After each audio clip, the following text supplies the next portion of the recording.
Hey, seventh grade. This is going to be your lecture for the day. So as you watch this video, I'm going to upload these slides to Google Classroom so you don't have to write them down if you don't want to. And also, we won't be meeting on Thursday for Zoom. I will be in there. If you have questions, pop in during your regularly scheduled hour, which is 11 o'clock to 12 o'clock. If you have any questions, I'll be there to answer them. But this is going to take the place of the whole class Zoom call. So you can watch this and learn, and then you won't have to meet with us on Thursday. Unless you want to or need me, I'll be there for you. Okay, so let's go. We're talking about internet research. And when we do research on something, we have to be able to evaluate our sources. So that's what this is about, evaluating media sources. How do we decide if it's a good source or it's a bad source? How do we decide if it's worth using in our project? So, first question. Is everything on the internet true? I hope you said no, because no, of course not. Everything's not on the internet. Of course, everything on the internet is not true. We're all people, and people make mistakes, and people also purposefully mislead others. So let me introduce you to the PNW Tree Octopus. As we go to zapatopi.net/Tree Octopus, we will find help save the endangered Pacific Northwest tree octopus from extinction. Here you can find a photograph of the elusive tree octopus. You can also find out where he is located in temperate rainforests.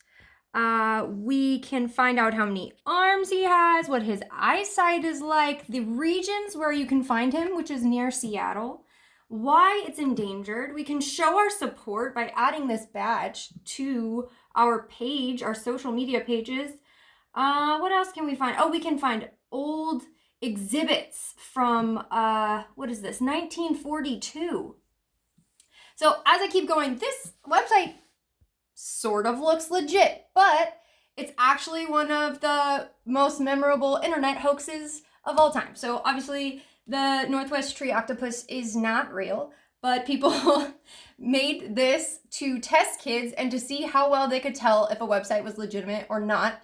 And then it kind of spread across the internet and became believed by grown adults, believe that or not, right? So we have to be able to evaluate our sources thoroughly to make sure that we're getting legitimate information. So how do we know if something's a reliable source? Reliable means that it's trustworthy. It contains true and legitimate information. And when doing research, it's our job to evaluate the reliability of our sources. So what are we looking for when we're trying to decide if something's reliable or unreliable? I'm going to teach you guys these 3 categories that you're going to be looking for when you're evaluating your source. So let's look at what a good source looks like over on this side. A reliable source is unbiased. Unbiased means that the author's background does not lead them to slant information, and it does not lack objectivity. Authoritative resources are reliable. That means it's written by an expert or a publisher with good reputations. It is timely, meaning it's been posted or it's been updated recently. And usually on the website you can find that. Sometimes you have to go down a little bit to see where it's been recently updated. So an unreliable source would be the opposite of each of those. So an unreliable source, the author would have some good reason to lead you, the reader, in a specific direction. So maybe they have political associations that are leading them one way or another. Maybe they're trying to sell you something, so they want you to think one way or another. An unreliable source is undependable. It is not authoritative. The author or publisher has no business talking about this concept, or like maybe they're talking about medicine, but they don't have a degree in medicine. They're just learning things off the internet. The information might be outdated. So information is always shifting, especially when we're talking about research. Especially in the medical field specifically, things are always evolving, always changing. Research is constantly happening. So you got to make sure that your website is recent. So generally, older than 5 years means you should search for more current data. That does not mean that a book written by somebody with good authority and a good reputation 20 years ago is invalid. You can still use that to support your like essay or to support your research, but you also might want to check to make sure that the data presented in that 20-year-old document is still current and valid. Does that make sense? So sometimes we might not hit all of the cylinders, but so we might have to supplement our research just a little bit. Okay, so let's talk about school lunches. If we were to research school lunches, I give you 3 different websites that we can check out to see that we can kind of evaluate together while we walk through it. So first one is written by the USDA. So thinking about the USDA, they're the ones who make the laws and regulations around school lunches. So what do you think their slant may be one way or the other, right? You can look at their website. It looks nice and clean. You're also at a .gov website. So, and here it even has an official website of the United States government. So I know I have some level of authority here as I'm going through. Things are clean, they look good. When I go to the very bottom of the page, I can see who it's by, the USDA Food and Nutrition Service. So these are different ways that you can look at what you're thinking about. And then let's think about what would they want to sway us one way or another. They want to convince you as an American that school lunches are well balanced, that school lunches are healthy. They don't want you to think that the US government is feeding children terrible things, right? So they still, being the government, might have biases one way or another, or try to be leading you in one direction or another. Let's check out another website. Wikipedia. Okay. Wikipedia is a tricky place to be. English teachers all over the world, forever and ever, will tell you that Wikipedia is not a reliable source. But let me tell you my workaround for that, and it worked for me through college and everything else. Because Wikipedia, the reason we say it's not a reliable source is because it's crowdsourced information. This information right here about school lunches is a meal provided to students and sometimes teachers at a school. Clearly that's right information.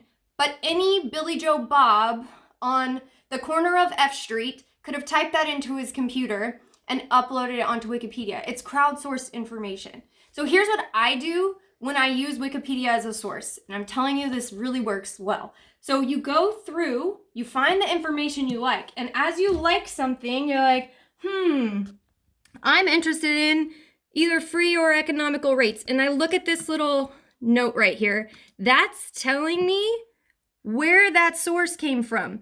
Now I can decide if this is a reliable source, and if it is, it looks pretty legit to me, then I can cite this source or go to that source to find a more reliable source. So don't cite Wikipedia in your research. Go find the original source of the Wikipedia information. Okay? All right, so there's your workaround to use Wikipedia to your advantage. Last one, Food Revolution. We go to Food Revolution and we see that they are a network and they want to send me notifications. Oh, and now there's a pop-up here. Interesting. Telling me to claim my free spot in something. Okay, so they're trying to get me to sign up for something. The author of this, okay, so the title is Why School Lunches in America Are Unhealthy and 10 Ways You Can Take Action to Improve Them. So they're trying to convince me that school lunches are unhealthy. I guess Lindsay must be it doesn't give me any information as to why Lindsay is an authority on this subject. We keep scrolling down. Okay, they're talking about investigations by USA Today. So this might be opinion founded in data. I keep scrolling down and I see, we've got a book, 31-Day Food Revolution. And as I dug deeper into who this person is, it's the owner of this website. It's the one who's going to benefit if I sign up for this 31-Day Food Revolution and buy his book. So this author has reasons. That doesn't mean his data is wrong, but he has reasons to lead me to believe that I need this food revolution because school lunches are unhealthy. So if I'm writing on school lunches, I can't take his word for all of the information because he's trying to make me think that it's unhealthy. Does that make sense? As you evaluate your sources, you have to think about the author of the source and what they want you to believe so that you are not persuaded one way or another, but you can look at it objectively. Okay, that is it for today. Thank you for coming to my TED Talk. I love you guys so much, and I will see you real soon. I hope, please. Yes. Okay, love you, bye.